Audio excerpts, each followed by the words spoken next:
Peel versus Gerler. Ms. Gerler, are you there? I am unmuted, Your Honor. This is Ms. Gerler, and my last three digits are 343. Yes, ma'am. Are we on? This is set for non-jury trial. This was a termination action. Ms. Gerler, what's your defense to the termination? There's a month-to-month lease, correct? Well, there was a change in agreement as well, Your Honor, and history and backstory that is very much applicable to this situation. I would like to first bring to your attention that I'm a lifelong, long-term renter.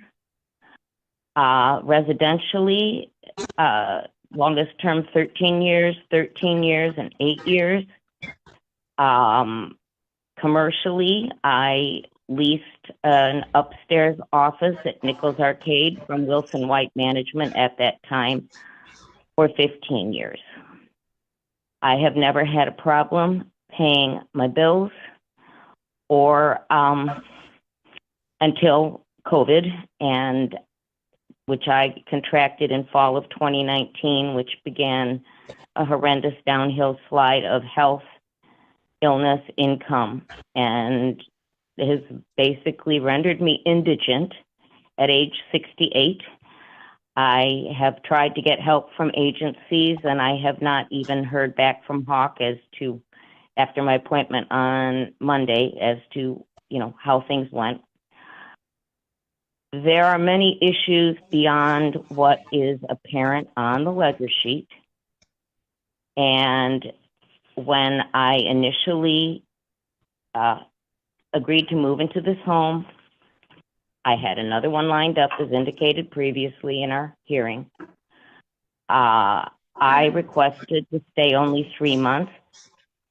The plaintiff demanded 6 months because she needed me to watch her home while she and her husband, the landlord, went to Florida for a very long vacation, over 6 weeks, I believe it was, in 2020, beginning of 2022.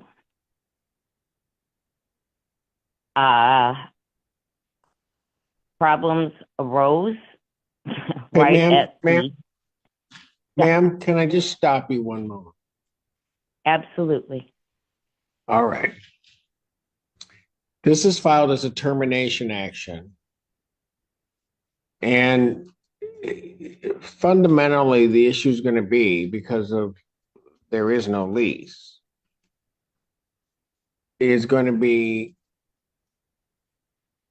why shouldn't you move? Your Honor, I've been before you previously, and I have 3 functional disabilities, electrohypersensitivity, which makes me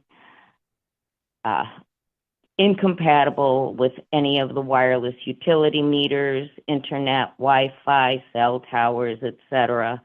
This home has also been mitigated for me with the acknowledgement and cooperation of the landlords who, years prior to my tenancy, had replaced the utility meters with opt-out meters when I made them aware of all the issues of electromagnetic frequencies. They have Ethernet installed, and we had things mitigated to reduce the interference of electricity and wireless devices, including Stetzer filters in the plugs of electrical plugs of the home, which was also by verbal agreement, my loan to them on their above floors for the use of the landline digital cable phone, and that which has been denied to me and does not allow me to send more information to the court. My impression from the papers that I was given, and as I indicated in the prior hearing, Judge Barr had said other ones needed to be entered that apparently were not needed. This is collection and termination. Had I had my phone line not turned off to me after I faxed in the confidential contact information requested by the court, I would have been able to send to you a letter from Ms. Peel that she wrote to the Department of Health and Human Services when I applied 3 years ago in 2020, stating that, I was in dire financial circumstances and having problems paying rent with the prior landlord. I did not know at that time I had long COVID. It was also the plaintiff who did the research and informed me in late spring of 2022. But they have awareness of all my frailties and vulnerabilities, which they have not been honoring in any degree, and knowing how very difficult it is for me to find a safe place to live, and I'm going to have to move rurally. There is no housing, affordable senior housing, et cetera, I can be in because of everybody else's need for wireless devices, which are beyond hazardous to me. I suffer from post-traumatic stress disorder from a car accident where when I requested aspirin, they wouldn't give it to me, but narcotics and opiates that were not compatible with me, and a closed head injury that was not diagnosed for a year and a half. So I have 3 strikes against me just as a person functioning in the world with the long COVID, the electrohypersensitivity, and the PTSD. I have been subject to some very harsh, intrusive, invasive treatment as a tenant here for some time prior to these recent occurrences. And the assumption that one has of autonomy, privacy, and enjoyment of property when renting a property have also been denied me. Okay, Ms. Gerler, Yeah. I'm going to stop you for a moment, okay? Sure. Those aren't a basis for me not to grant a judgment to the plaintiff, or at least possession. The issues that you're talking about may relate to their monetary claim. But as to the issue of possession, why shouldn't the landlord get their property back? Let me try to put it that way. Your Honor, I was under the impression that Hawk and other agencies would be assisting me with the back rent so that I would have time to find a suitable place, because I will literally be on the street with my possessions. I would say that would be today's equivalent of delivering a head on a plate. I have nowhere to go. I have no vehicle. I live as a virtual shut-in with restrictions. Okay, I understand that. Your name, ma'am? Pamela Peel. Okay. Ms. Peel, you've heard all those circumstances. You're aware with this defendant. How much time would you give her to vacate the premise? Your Honor, I have asked her to pay up or move out since June of 2022. I am a very kind-hearted person. I was aware of the circumstance. However, this whole thing, I'm in my 70s. I depend on my rent for paying my bills. And I kept asking her, hoping, praying that she would leave. And she was unable to do so. And I can no longer carry her on my back. All right. Literally, it's. I hear you, and I understand because of the pretrials in this case, where this case was. So how much is owing? The amount of rent owing is $11,995. That's about. Okay, right. Right. So the problem for both of you is even if Ms. Gerler, and just listen to me, even if Hawk were to assist you, given what their maximum amounts that they would be able to assist, you'd still have to come up with $9,000. Okay? So there's part of that's the big issue. So when Your we Honor, get to that, pardon? pardon? I would just need to inquire about those figures because when I spoke with Autumn on Monday, she said that they had, I believe, a maximum of $5,000 they can issue. She was going to reach out again to Faith in Action for me, whose monies Ms. Peel, the plaintiff, declined in July of 2022, and at that time, other affiliated agencies would have brought me current there was $2,985 owing, but because the plaintiff refused the offers of money, that other monies were not forthcoming. And the plaintiff also knows I have been sequentially ill on a regular basis. There's no soundproofing between the downstairs, upstairs. They hear me hack, cough, sneeze. Ma'am? So ma'am, I'm letting you Ms. know Gerler, it is illness, chronic illness. Yes. Ms. Gerler, whether it's 5,000, 3,000, we can get into that argument, but you'd still have to come up with the other 7,000 if it's 5,000. I mean, the problem is that those other amounts are going to be your difficulty.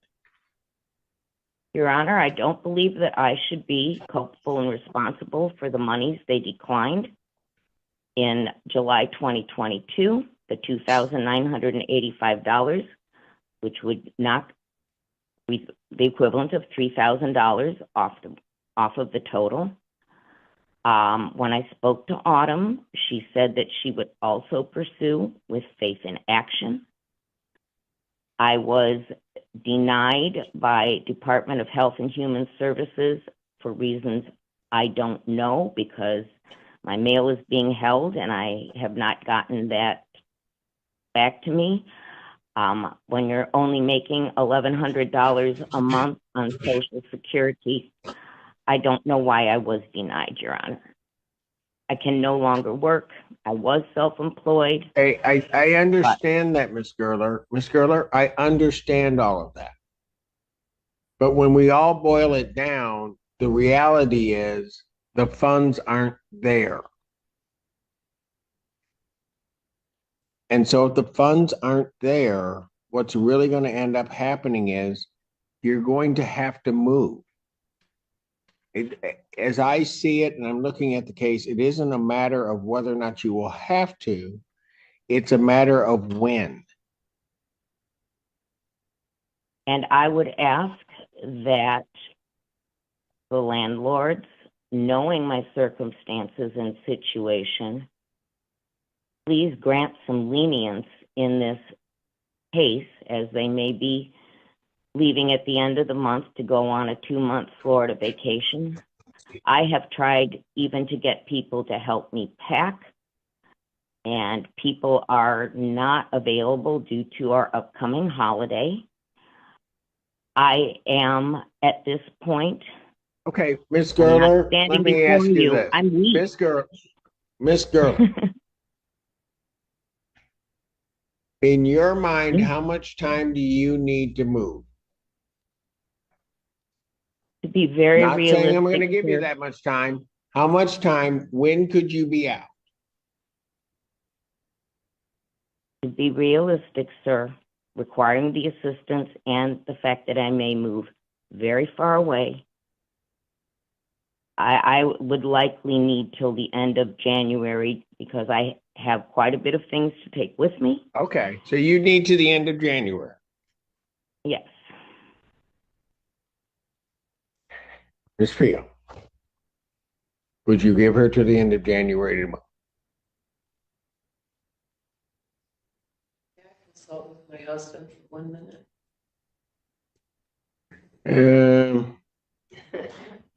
You look like the brain trust, but yeah, go ahead. You can talk.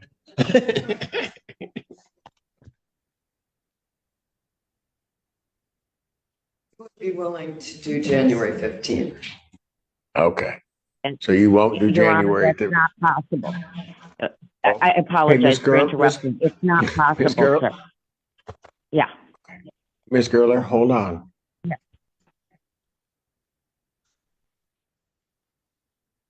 Anybody have anything else to say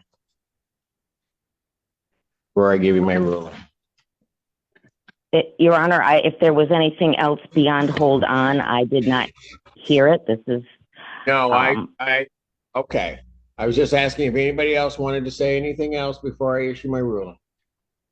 Your Honor, I would like to say, if it is possible, they hold $995 in as a security deposit, with which they could keep for the month of January if I were allowed to stay. And of course, we'll continue to look for additional help, but to pay. But they know my circumstances, and Yes, they do, Miss Gerler. So here's what I'm going to do. I don't think that there's really much distinction between the 15th and the 31st. And given your circumstances, Miss Gerler, I'm going to grant a judgment to the plaintiff for possession. The writ will not issue till January 31st, 2024. There is an issue regarding, you're welcome, but there is an issue regarding monies that would be owed.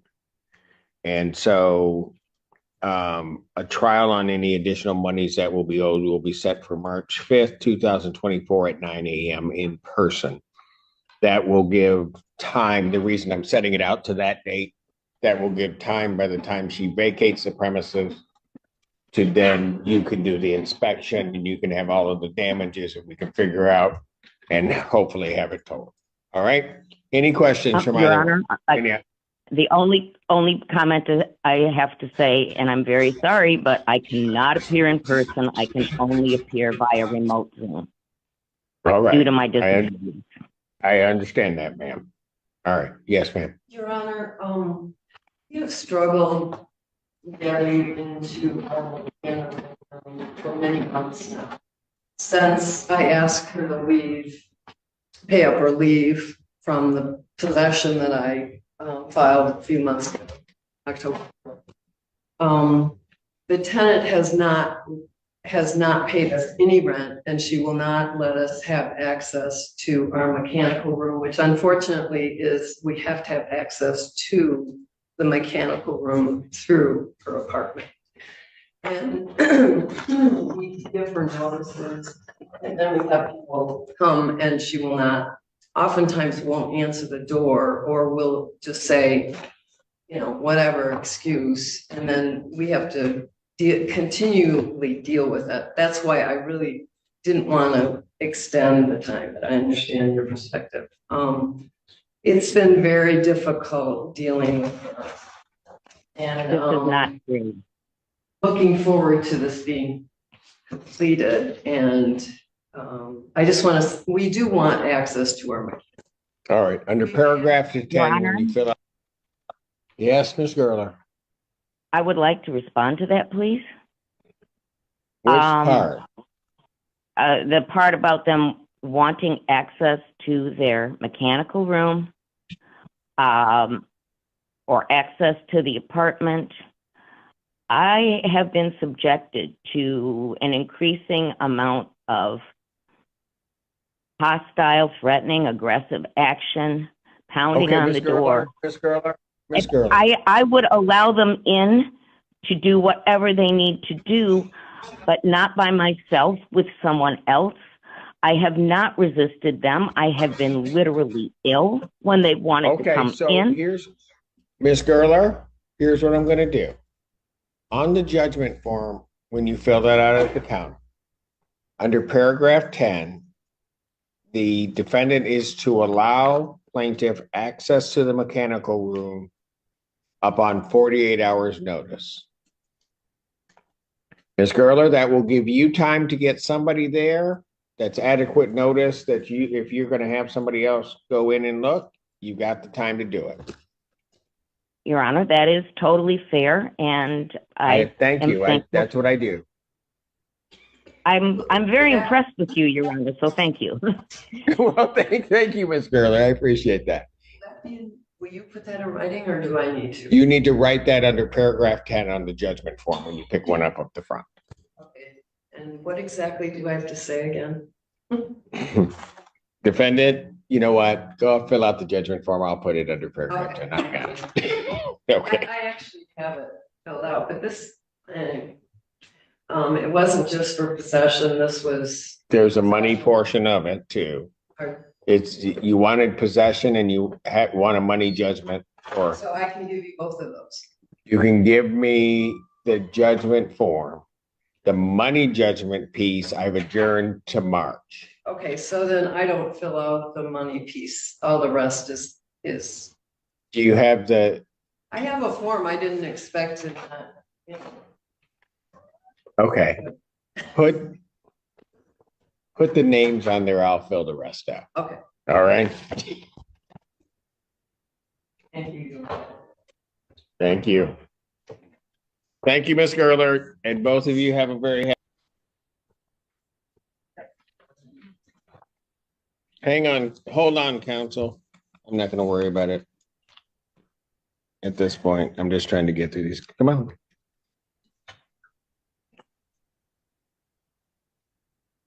Your name?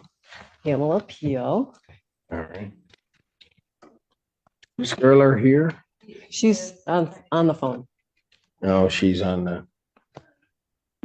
I do Gerler? not know how this got muted again, Your Honor. I believed I was on unmute. I have been present. You're good right Nancy now. Rose there. Okay. All right, where are you folks in regard to this case? Did you receive a copy of her answer? Yes, I did. Yes, I received it on the 13th. So I'm the owner of the home at Cedars Way, Dexter, Michigan, where the defendant is now occupying the first floor. I'm very nervous in this setting, so that's why I wrote everything. That's okay, me too. Go ahead. Okay. I'm seeking possession of my property and I want the defendant to move out immediately. We have no lease. On September 23rd, 2021. The defendant and I made a month-to-month verbal rental agreement, and she agreed to pay $995 a month on the first day of each month following the first payment. On October 4th of this year, I gave the defendant the proper 30-day notice demanding possession of my property because of non-payment of rent.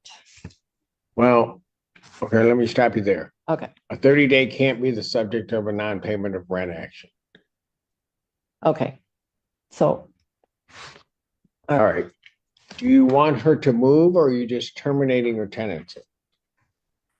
I mean, are you terminating her tenancy and want her to move or do you want her to pay you? I want her to move and I want to also have a money judgment. So I can't do that. Yes, you can do that. Okay, that's what I want. Okay. Go ahead. Yeah, and I'm seeking a money judgment from the court for all back that she owes me as of December 1st, 2023, which is $11,995 plus court costs $215 and service fee of $68. So how much is your So the total claim? money judgment requested from the court is $12,278. All right, Ms. Gerler, what do you have to say to that? Your Honor, when I first moved in, it was to be a temporary arrangement. I had another place lined up that did not end up being represented appropriately. It was to be vacated and renovated. Didn't happen. I have attempted along the way to give Ms. Peel, the plaintiff, money. I became extremely ill with COVID, which I have long COVID, along with 2 other disabilities. When I became behind in rent because of illness and sought help from local agencies, the plaintiff was offered money from Faith in Action, and she declined those monies. And there were other monies from other agencies that would have been available that would have satisfied my arrearages at that time of $2,985. Declining those monies led me to believe that she simply wanted me to move out. So I tried to start packing possessions, became ill with COVID again. I have, in the court documents, outlined to you the many times since then that I have been afflicted with every COVID variant. I already have a serious extreme condition of electrohypersensitivity that I cannot easily find a place to live. I cannot live in group settings, be exposed to Wi-Fi, wireless meters, be near cell towers. I need a rural environment. I no longer have a vehicle. I cannot use cell phones, smartphones, computers due to my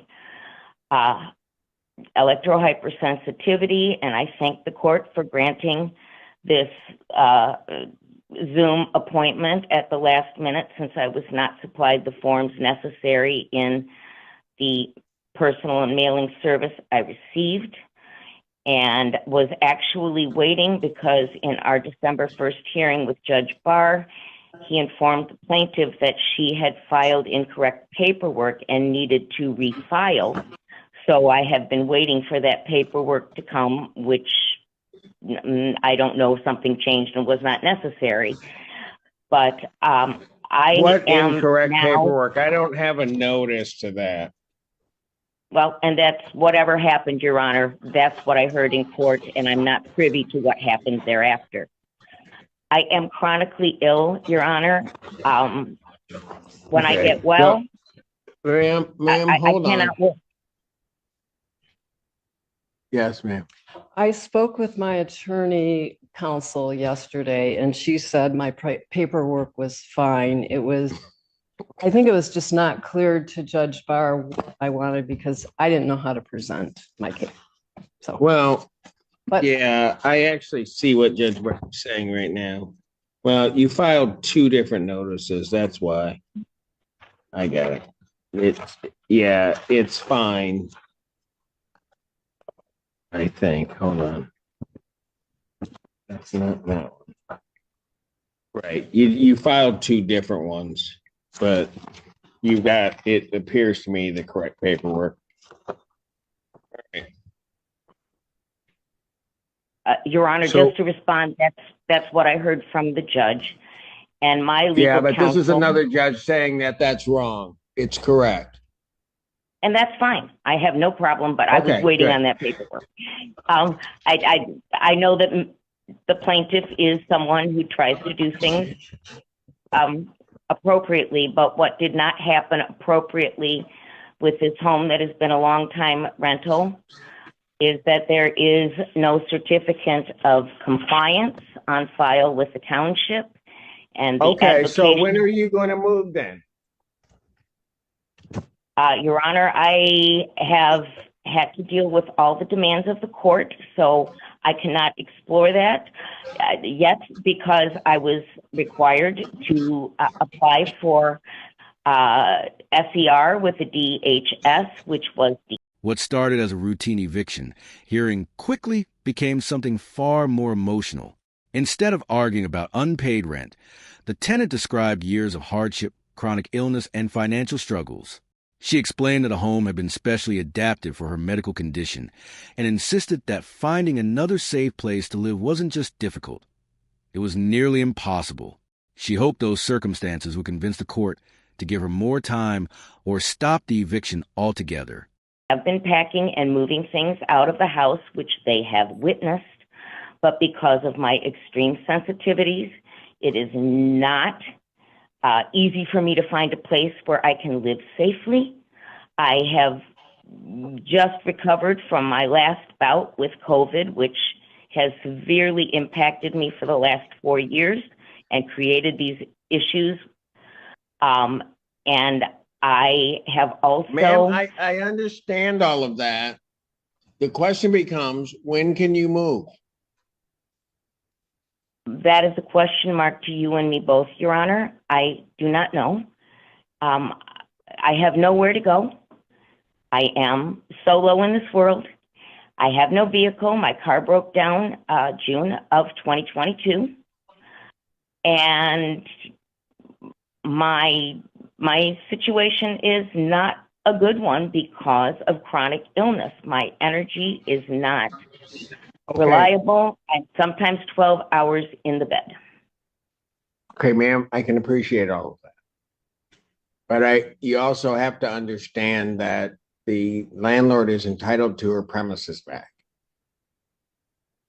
I understand that they request their premises back, and I have an appointment with Hawk on Monday. To what degree that will help, I do not know at this point. I have been unable to find assistance from anybody because they say I am not sustainable, because I am now forced to live only on my Social Security income, the house line. All right. Okay, ma'am. Here's what I'm going to do, because this has got to...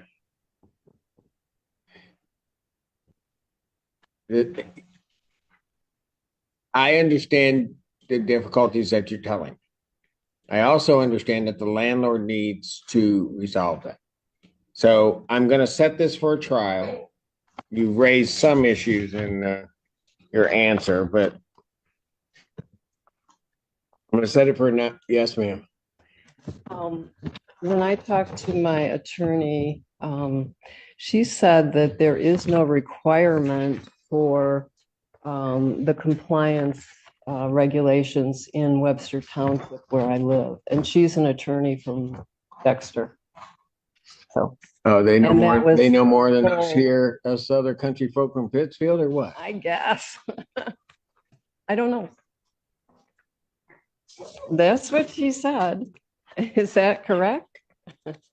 What? That's what she said. I don't know. I guess she's from Dexter, so she knows more than us. Township does We're not just issue. little country judges up here. Yeah, ma'am. I actually called the zoning person too. She Okay, said- and she said, yeah, probably said- she agreed. I'm having difficulty hearing, Your Honor. Could that be repeated? No. Okay, she went to Webster Township. The issue regarding the certificate of occupancy, it really isn't an issue because they don't require it for rental properties in Webster Township. That's the long and short of it. I would like to know then why Legal Services of South Central Michigan gave me this form and checked Okay, it out. ma'am, They must I have don't obviously know. You researched guys keep talking about lawyers. I've not met them. I don't know. All I know is this. You two are in front of me arguing a case. You have one position, plaintiff has another position. So here's what I'm going to do. I'm going to set this matter for non-jury trial. It will be in person. Your Honor, that I hope you realize is not possible for me. I'm even being harmed waiting for 2.5 hours on my cell phone, which is on speaker remote Ma'am, from me. then I don't know how I'm going to get you into court. How is is it not possible for me to continue in this manner, sir? I have been before you to establish the severity of my condition. I become debilitated, incapacitated, ill. I lived in the basement of my prior home for 7 months because of radiation poisoning, and by necessity, where your court is located, there are many electronic communication requirements for police, fire, the cell tower, Wi-Fi for the buildings. I will literally fry and be unable to move. That's why I couldn't come today. This is not a fun scenario. And the landlords are well aware of my conditions. They had mitigated the house. They used Okay, Ethernet. all right, ma'am. All right, look. Do you have any problem if I hold a trial and she appears by Zoom? I guess not. I've been without income for a long time, and my preference is. Okay, look, folks. Yeah. There are a lot of folks out there that Everyone are has having a hard sad time, story. and I get it. Yeah. Okay, I have to deal with it every Friday. So I don't know that I can help you with any of that right now. Right. I'm just trying to set a trial date. Do you Sooner have the any better. Objection to her? Tomorrow, What? the sooner the better. I'm not coming in on Saturday. How This is not happening. about Monday? No. What? We can do when? What time? 1 o'clock on Wednesday? Oh, no, I can't do 1 o'clock. What time seriously can I do? Non-jury trial, December 20th, 2023.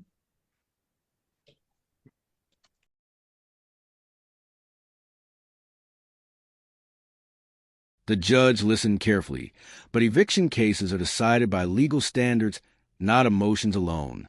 Personal hardships can explain why someone fell behind on rent, but they don't automatically prevent a landlord from recovering possession of their property.